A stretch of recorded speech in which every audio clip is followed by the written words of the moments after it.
Welcome to my accountancy class.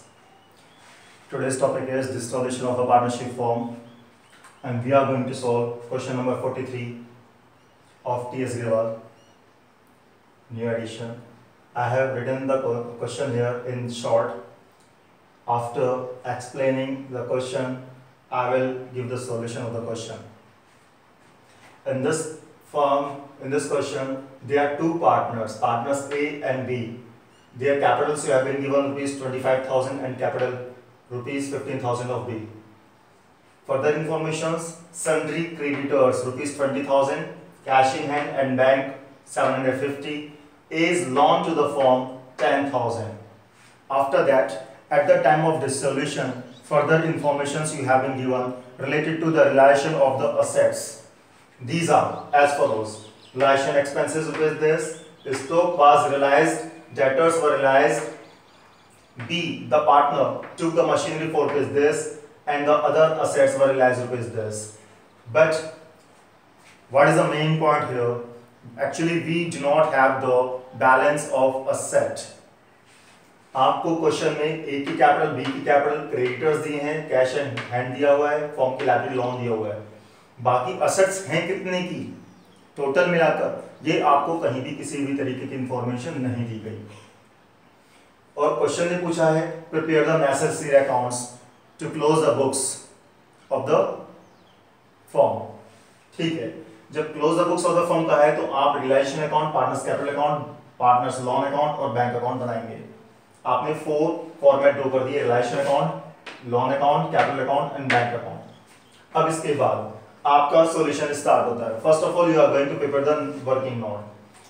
11th class में आपने accounting questions पढ़ी होंगी जिसमें assets is equal to total external liabilities plus capital, means assets is equal to total liabilities होती हैं। उसी accounting equation के फॉर्मूले को आप अप्लाई करके असेट्स कैलकुलेट कर सकते हैं, और चाहें तो उसी अकाउंटिंग इक्वेशन को बैलेंस शीट में यहाँ चेक कर सकते हैं और बैलेंसिंग फिगर करके आप असेट्स निकाल सकते हैं।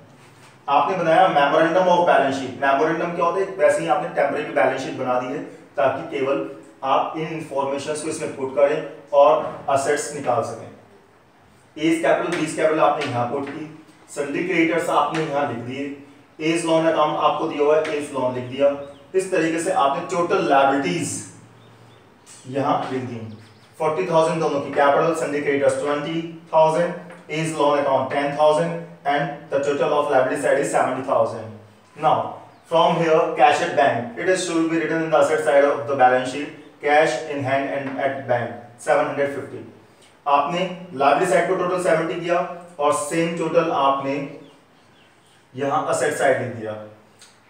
70,000 से आपने कैश इन हैंड जो दिया हुआ है 750 माइनस किया। इस तरीके से आपकी ये बैलेंसिंग फिगर बनकर आ गई सन्ड्री असेट्स। लिख देते हैं ब्रैकेट में balancing figure. Balancing figure sundry assets आ गई आपकी 69,250। इस तरीके से अब आप रियलाइजेशन अकाउंट बड़े इजीली बना सकते हैं। जब आप रियलाइजेशन अकाउंट की बात करेंगे तो सबसे पहले असेट जो सन्ड्री एसेट्स दी जाती हैं रियलाइजेशन अकाउंट के डेबिट साइड में रख दी जाती हैं। रियलाइजेशन अकाउंट के डेबिट साइड में आपने लिखी सन्ड्री एसेट्स और यहाँ लिख दे वर्किंग नॉट फर्स्ट, क्योंकि हमने वर्किंग नॉट फर्स्ट दिया है कि कहां से आएंगे, वर्किंग नॉट फर्स्ट से आएंगे। अब क्रेडिटर्स दिए हुए हैं, आपने क्रेडिटर्स यहाँ रियलाइजेशन अकाउंट में लिख दिए। पार्टनर्स के कैपिटल अकाउंट बनाया, ओपनिंग बैलेंस लिख दिए, बैलेंस ब्रॉट डाउन, और ऐसे ही आपने यहाँ लिखा बैलेंस ब्रॉट डाउन। ठीक है। एज लोन अकाउंट, ये पार्ट फर्म की एक्सटर्नल लायबिलिटी है। एक्चुअली क्या होता है, जो पार्टनर का लोन होता है ना उसको सेपरेटली पे किया जाता है। सबसे पहले रियलाइजेशन अकाउंट में एक्सटर्नल लायबिलिटीज का पेमेंट होता है जैसे क्रेडिटर्स, सेकंड नंबर पर पार्टनर्स के लोन का, थर्ड नंबर पर पार्टनर्स की कैपिटल का, इस तरीके से पेमेंट करते हैं। तो मैंने वही सीक्वेंस बनाया, पहले एक्सटर्नल लायबिलिटीज के लिए रियलाइजेशन अकाउंट, फिर पार्टनर्स के लोन के लिए, और थर्ड नंबर पर पार्टनर्स की कैपिटल के लिए बनाया। फिर एज लोन अकाउंट दिया हुआ है, आपने एज का लोन देखा यहाँ पर और इसका बैलेंस यहाँ से लिख दिया। ये सारी इंफॉर्मेशन आपको क्वेश्चन में दी गई थी। अब इसके बाद क्वेश्चन कहता है कि कैसे असेट्स को रियलाइज किया गया, जरा ध्यान से देखें। एक्सपेंसेस रिलाइजेशन की 350, इससे क्या होगा, फॉर्म में कैश चला जाएगा। जब एंट्री बनती है realisation account debit to cash, realisation account debit होता है एक्सपेंसेस से, ये क्वेश्चन में दिया हुआ है आपको इंफॉर्मेशन। तो realisation account debit to bank, या कैश कम कर दे, बैंक को क्रेडिट कर दिया। अब ध्यान से देखें, एक तो क्रेडिटर्स का पेमेंट किया हुआ है आपने, बैंक से क्रेडिटर्स का पेमेंट, और ये एक्सपेंसेस 350। अब देखो क्रेडिटर्स तो आपको क्वेश्चन में ही दिए हुए थे 20,000 का पेमेंट, ये रहा क्वेश्चन में भी, और यहां भी देख सकते हैं 20,000 का, और 350 के एक्सपेंसेस। टोटल बैंक बैलेंस आपका कम हो रहा है 20,350।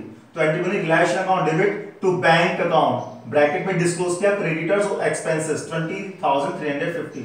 साथ के साथ आप बैंक अकाउंट बनाए, बैंक में आपने वहां से ओपनिंग बैलेंस लिख डाला, ये रहा बैलेंस ब्रॉट डाउन या बैलेंस ब्रॉट फॉरवर्ड, और जो अब आपका कैश गया है वो आपने यहां लिख दिया बाय रियलाइजेशन अकाउंट के नाम से, कि आपने लायबिलिटीज का पेमेंट किया ये रहा, और एक्सपेंसेस का पेमेंट किया, जिससे कि बैंक बैलेंस कम हो जाता है। इसके बाद आप असेट्स को रियलाइज करते हैं। असेट्स को रियलाइज करेंगे तो आपका बैंक बैलेंस सिंपली बढ़ेगा। यदि कोई पार्टनर एसेट्स को ले जाएगा तो उसकी कैपिटल को कम कर दी जाएगी।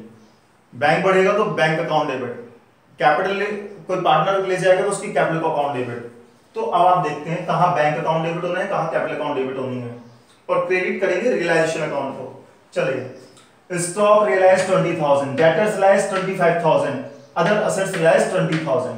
तो कुल मिलाकर आपका 1, 2 और 3 आपका कैश आ गया। तो एंट्री बनती है bank account debit to realisation. Check करें, बैंक अकाउंट डेबिट हुआ, किससे हुआ, रियलाइजेशन से। तो आपने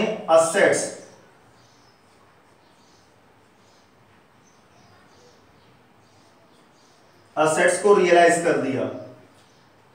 एंट्री बनी bank account debit to realisation, means realisation account को क्रेडिट कर लिया। असेट्स रियलाइजेशन के क्रेडिट में रियलाइज होती हैं।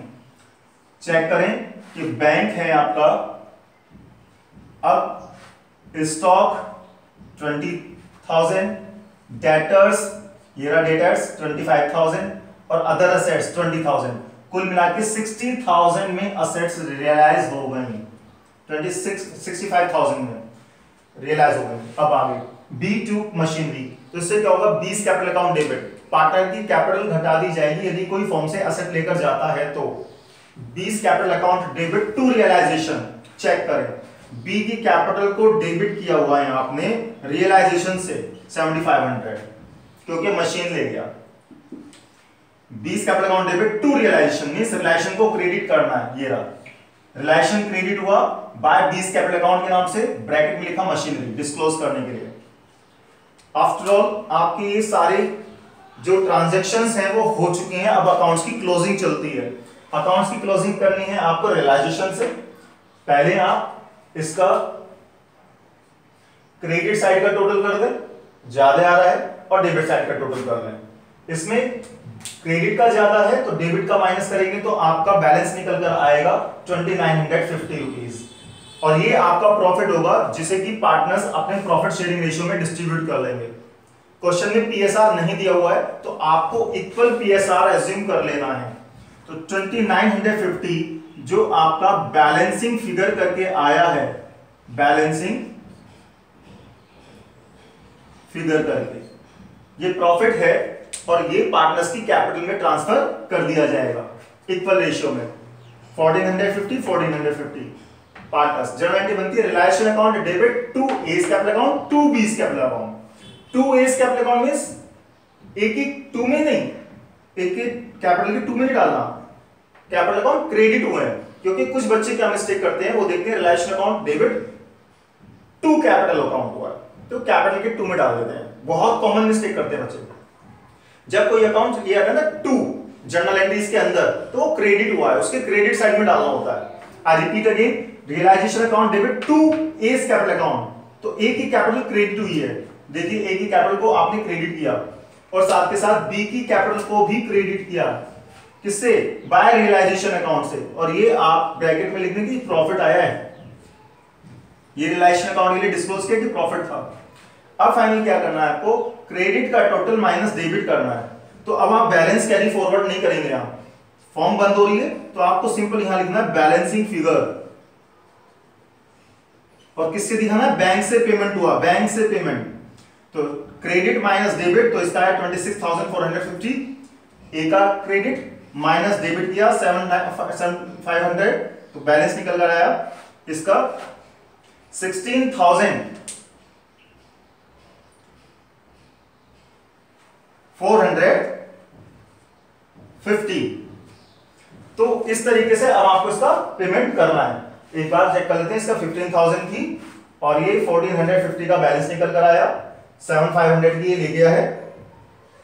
तो बी का पेमेंट जो बनता है बच्चों, बी का पेमेंट बन रहा है आपका 8,950 क्रेडिट माइनस डेबिट करके, और अब इसका टोटल चेक कर लें 15, ठीक है आ गया। अब ये जो बैलेंस होगा, जनरल एंट्री बनती है A capital account debit, B capital account debit to bank, bank को क्रेडिट करना है, मींस बैंक बैलेंस घट जाएगा। तो चेक करें, बैंक बैलेंस देखो माइनस हो रहा है कैपिटल से, साथ के साथ लोन देखें, इसका लोन का था पेमेंट कर देंगे, जनरल एंट्री बनेगी as loan account debit to bank, means bank balance कम हो जाएगा। तो बैंक बैलेंस कम कर दिया आपने लोन के नाम से। इस तरीके से आपका देखें अकाउंट पूरे क्लोज हो चुके हैं और बैंक बैलेंस मैच हो चुका है। मैं बैंक को आपको फिर से समझा देता हूं। बैंक का जो ओपनिंग बैलेंस दिया हुआ है क्वेश्चन में, वहां से लिखा, असेट्स जो रियलाइज करके आया वो यहां लिखा रियलाइजेशन अकाउंट के नाम से, कि बैंक डेबिट मींस प्लस हो गया।